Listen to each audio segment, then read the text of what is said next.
Okay, Craig, so how much do you think it would cost to buy all the homes in Dundee? Well, Jim, we can.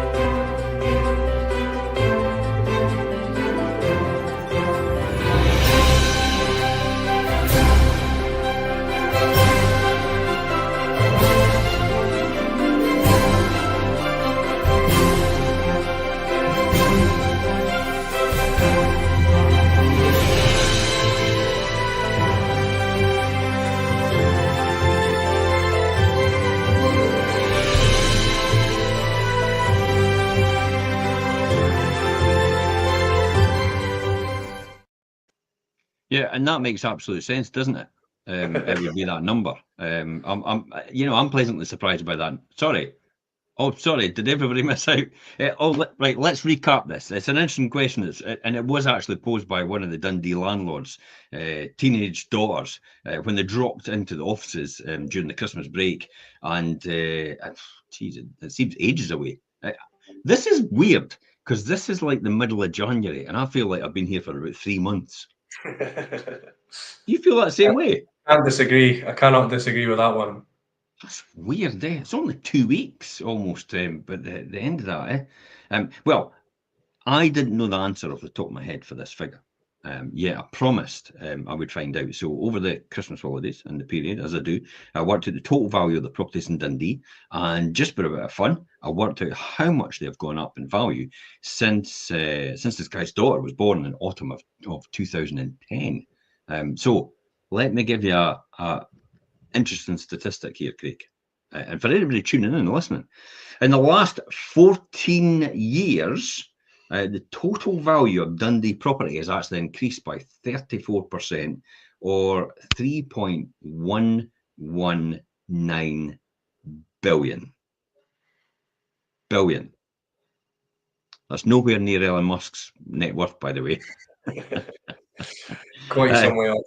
And it's still not even anywhere near his net worth when I actually say, and that comes to a total of property values in Dundee, as of today, about 12.294 billion. And I mean, when you look at, let's give it a bit of context here. Instantly, the FTSE 100 stock market has only risen by 38.5%, while I compared it to the inflation, the UK retail price index, and that's risen by 51.1% during the same period. Which means, in real terms, when you think about real terms here, if inflation's gone up by 51%, stock market's gone up by 38.5%, and property's gone up by 34%, then inflation's outpaced it. By quite some margin. So in real terms, property prices and the FTSE 100 index hasn't gone up as much as inflation. So it just shows you how important it is for inflation to be under control in order to maintain people's current lifestyles. When we look deeper into these numbers, Craig, what does it reveal then? If we look deeper into the numbers, So we'll have a look through the numbers. I think most of the viewers would be surprised with that figure you brought. So in 14 years, an increase of 12.2 billion, I think, is astonishing. I think most people would assume that would be for the whole of the UK, perhaps, but to understand that's for Dundee alone. So the average price currently being paid for a Dundee home stands at £148,230. So what that really looks like. Regular readers of the Dundee property market blog articles who know us, who know me, weren't going to stop just at that figure, just that average. So let's delve a little bit deeper. We split the property market down into individual property types in Dundee. So the average numbers come out as this. So Dundee property market reveals an intriguing dynamic when comparing the total value contributions of different property types. So this is something I even found astonishing. So detached houses have an average value in Dundee of 353,331, and a total contribution to that 2.858 billion in detached property within Dundee. As we move into semi-detached properties, the houses with an average value of 225,545, and Yep. contribute to an astonishing 4.04 billion in total for semi-detached properties in Dundee, giving you an indication of or how many or the type of property are in Dundee. We then move into your terraced or townhouses, averaging 149,000, quite high for the terraced property in Dundee, given the Dundee property market, collectively amounting to 1.238 million. Apartments, of which you would assume Dundee's got quite a concentration of apartments, but with an average of 118,999, so just away from 119,000 there, contributing to still a substantial number of 4.151 million, giving us an indication of the spread of different type of property in Dundee. So just to give you a context of that for the people tuning in, this is Dundee we're talking about. Angus is completely different. Let me just give you a recap. Dundee, 148,000 on average. It's gone up 2.2% in the last year. And when you look at Angus, Angus is 173,000 on average for a house price, and it's gone up 4.3% over the last year as well, according to the Land Registry. And the statistics just out today, actually, by the Scottish Government. This is a remarkable growth in property values over the past decade and a half, and reflects a fundamental strength in the Dundee's property market. But what does it actually mean for homeowners, home buyers, and landlords as we move into 2025 and beyond? Well, the Dundee property market actually remains underpinned by several key factors that actually ensure its resilience. And even amid broader national and global economic uncertainties, property ownership continues to be a stable and rewarding investment in the Dundee homeowners, buyers, and actually landlords. While market conditions may actually fluctuate in short term, history has actually shown that property values in Dundee, for example, have actually tended to weather these ups and downs and emerge as stronger over time. Now, a growing rental market in Dundee is actually there as well. I mean, for landlords, for example, the rental market in Dundee remains an area of significant opportunity. Demand for rental properties is actually quite robust, driven by population growth and lifestyle changes and preferences, I would say. This demand actually keeps rental yields steady overall, offering landlords actually a reliable income stream and potential for capital growth. Now, as Dundee continues to attract young professionals and families due to its excellent transport links and quality schools. Now, some people will actually disagree with that. I think a few would. I personally think, but that's what happens when you, Craig, when you tend to live in an area, you tend to kind of have a different opinion because you tend to see everything that happens in a micro situation. Whereas on a macro situation, when you look at the overall premise of the market itself and everything that's there, then you actually tend to see a bigger picture, if that makes sense. So, yeah, and a sense of community and appetite for quality rental homes actually remains strong for landlords, considering to expand their portfolio. And now might be the excellent time to explore that options in Dundee and semi-detached or terraced housing market. Even apartments, if the service charge is reasonable, would be quite attractive, which provides a good balance of affordability and rental potential in itself. What about the supply and demand for new homes in Dundee, Craig? Yeah, so I think, most people are optimistic towards Dundee's persistent, or reason for the optimism is Dundee's persistent undersupply of new housing. And I think most people would agree. Dundee definitely a strong sense of community, as you've touched on there, and I think most people would agree with that. But persistent undersupply of new housing. So I know some of you will say parts of Dundee have looked like a building site for months, and I think local to me, that's probably not too dissimilar. So, the fact is that we aren't supplying enough new homes in the city. There's not enough property coming up in terms of new builds available on the market. So, with demand consistently outstripping supply, simple economics, property values are thus supported, reducing the likelihood of the significant price drops that people are maybe fearful of. I think that's going to continue for some time. I mean, there's still voices on the horizon sitting saying, "Oh, the property crash is going to be this year." Quite a prominent voice all the time. But that person's been saying this for the last 10 years. Yeah. And I kind of keep going on their blog and saying, "Well, at some point you're going to be right, aren't you?" Because there will be probably. But I still can't see anything significant on the horizon, predominantly because unemployment's historically low. Wage growth is still good. Inflation's still half of what wage growth is. So people are actually getting more money than what inflation is at this point in time.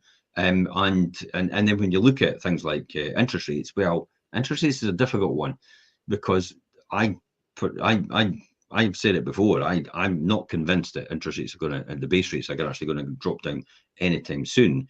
And then there's talk of actually utilities going up as well. I was watching Martin Lewis last night. If you've been watching Money Saving Expert on STV, and then you'll see straight away that they're predicting that utilities are actually going to go up.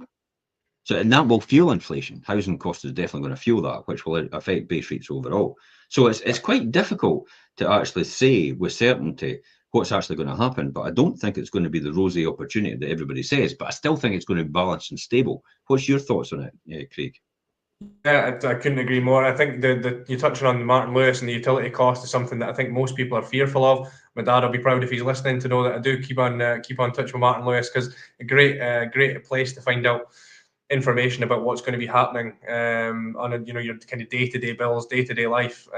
So although interest rates are higher compared to recent years' historic lows, they remain very manageable, which I'm sure you'll probably agree with, Jim. Mm-hmm.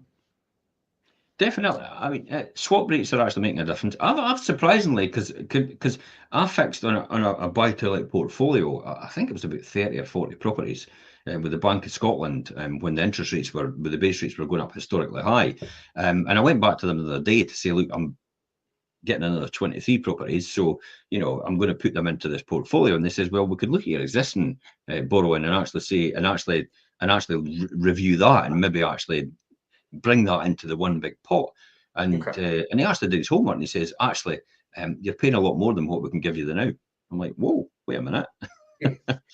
I genuinely expected it to be a lot higher because I fixed when interest rates were rising. But to hedge myself, because it was going above 7 and 8% at that time when interest rates were rising quite quickly in base rates, and then the banks were obviously following suit. But to find out now they're actually offering better deals than they were then when it was rising, and this is where it's actually risen and it's just gone down slightly. I'm actually pleasantly surprised. So it probably tells you we're in a more balanced market overall, definitely, for that purpose. What's your other thoughts on this then? So I think, as we've mentioned there, remain manageable but by historical standards. So for those looking to buy their home in Dundee, this can still represent an opportunity to secure a mortgage and move up in the property ladder, which contrary to what we hear most at the moment, certainly. So meanwhile, the Bank of England's continued effort to stabilise the wider British economy offers hope, certainly, that rates may drift downwards, hopefully in the not too distant future, boosting buyer confidence overall. So beyond the financial figures, Dundee does have a lot to offer. Continued investment in local infrastructure, especially schools, public amenities, enhances its appeal as a place to live, work, and not only that, but to invest for the long run. Yeah, definitely. Invest for the long run. You tend to find infrastructure projects usually get done when the economy starts to dip a bit.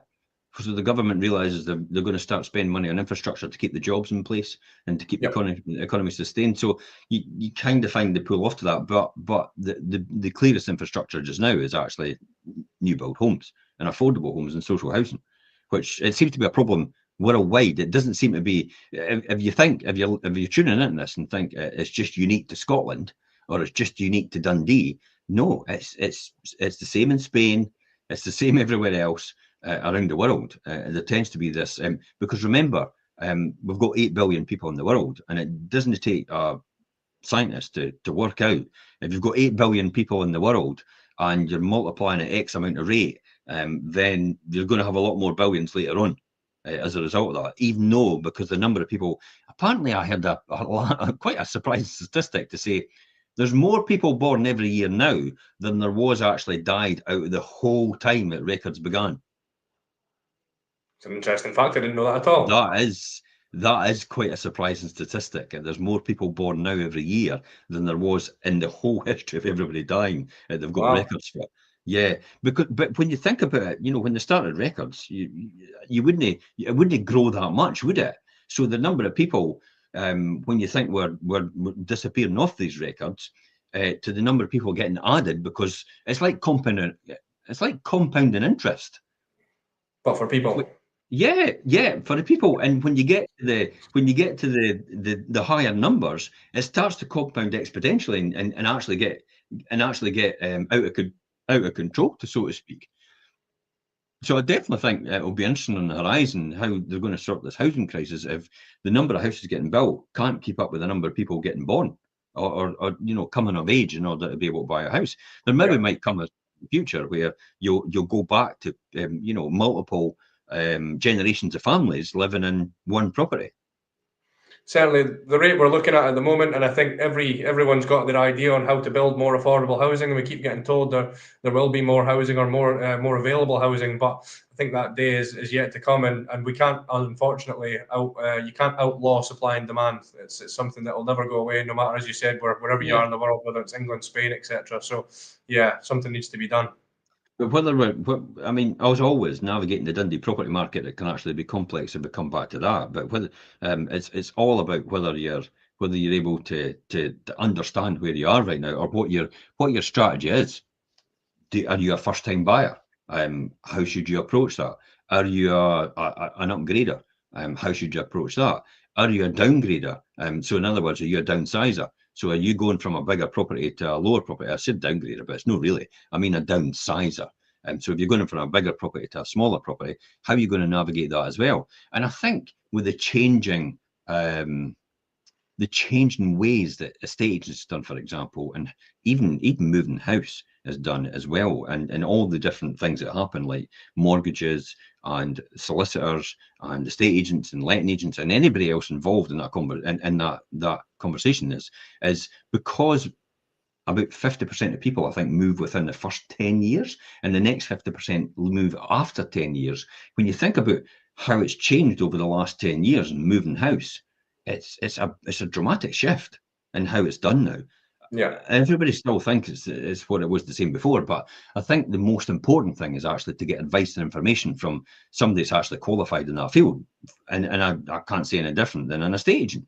So for people actually tuning in, my advice would be speak to somebody in that area, for example, an estate agent like yourself, Craig, and actually get advice, because it costs you nothing to get the facts and be able to make an informed decision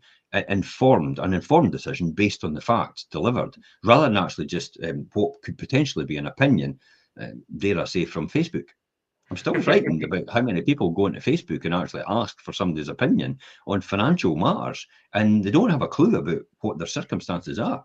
I had it there the now in the Scottish Property Network, where somebody actually said, I'm actually thinking about buying a buy-to-let for my children for the future, so they can have something and invest in that for them. And what does everybody think? How should I go about that? And I'm like, how could anybody ask? And people did try to answer that question. How could anybody answer that question if they don't know her position in terms of taxation, or whether she's needing to buy it in a limited company, whether she's needing to buy it as a sole trader in her own right, in her own name, whether she can buy it in trust for her children and do it that way, or what's going to happen in terms of is she going to use a mortgage? Is the bank going to accept the fact that she's going to do that? Is she not going to use a mortgage? That makes a fundamental difference to how that could happen as well. But still, there's people out there that will actually try and give their advice on very limited information beforehand. So my advice is to people like that is speak to the experts in their field first and get their facts, not opinion really. It's their facts, because they know what they're talking about.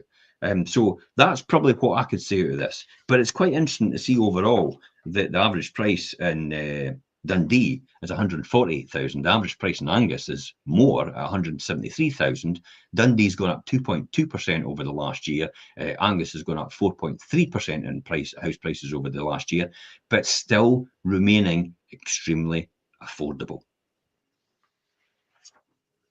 Final words, Craig, before we finish? Yes, I think great point in terms of speaking to the people that have the knowledge. I think you would never go to buy a car and walk into your local Spar and ask to buy a car. So why any different? Why go to Facebook to get advice on financials in the future? As you said there, if we look back 10 years, even take property out, the world as itself in 10 years and how much that's changed over that period of time and what we'll see over the next 10 years. So speak to the people that have the information, can understand your position and can then give advice. So whether you're considering buying, selling, letting, or even investing in buy to let, make informed decisions, or making informed decisions really is essential. So if you would like to discuss your property related goals, any queries, anything you're unsure of about the Dundee property market or Angus as a whole, we would be happy to help. We're always happy to help, and our door is always open for a no obligation chat. Give us the full picture and we can advise on how to move forward. Great stuff. Now, watch out for next week's midweek show. We're going to program that in advance. You'll be able to see that coming up for next week's midweek show in the Dundee market. Also, the Saturday show this week, where Richard and I will be Is Buy to Let Broken? Facts, figures, future trends for private landlords. So if you're an investor or private landlord, then tune in 9:30 on Saturday morning, and we'll see you then. Until next time, guys, thanks very much for coming on, Craig. Bye-bye for now. Take care. Thanks again.